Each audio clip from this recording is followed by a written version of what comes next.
কাতার ও ইরাকে ইরানের প্রতিশোধমূলক হামলার পর যখন ওয়াশিংটন ও তেহরানের মধ্যে দীর্ঘ যুদ্ধের শঙ্কায় গোটা বিশ্ব, তখন মধ্যরাতে বিস্ময় নিয়ে হাজির মার্কিন প্রেসিডেন্ট ডোনাল্ড ট্রাম্প। যুদ্ধ নয়, ঘোষণা দেন পূর্ণাঙ্গ যুদ্ধবিরতির। দাবি করেন বুধবার মধ্যরাত থেকে একে অপরের উপর হামলা বন্ধ করবে ইরান ইসরায়েল। ইরানের পররাষ্ট্রমন্ত্রী অবশ্য সংঘাত কমিয়ে আনার ইঙ্গিত দিয়েছেন, তবে ট্রাম্পের যুদ্ধবিরতির ঘোষণা নিয়ে এখনও প্রতিক্রিয়া জানায়নি নেতানিয়াহু সরকার। কাতারে মার্কিন অহমে ইরানের প্রতিশোধমূলক হামলার ছাড় দেবে না ওয়াশিংটন, শক্ত জবাবের পূর্বাভাসই দিচ্ছিলেন বিশ্লেষকরা। ইরান যুক্তরাষ্ট্রের মধ্যে দীর্ঘ সংঘাতের জন্য যখন প্রায় প্রস্তুত বিশ্ব, তখন মধ্যরাতে বিস্ময় নিয়ে হাজির মার্কিন প্রেসিডেন্ট ডোনাল্ড ট্রাম্প। যুদ্ধ নয়, ঘোষণা দেন যুদ্ধবিরতির।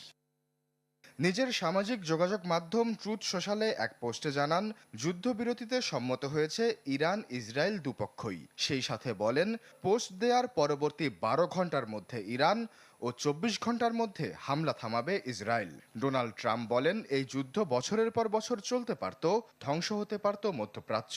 কিন্তু তার এ ঘোষণার মধ্য দিয়ে ট্রাম্পের ভাষায় ১২ দিনেই যুদ্ধ শেষ হলো বলে দাবি করেন তিনি।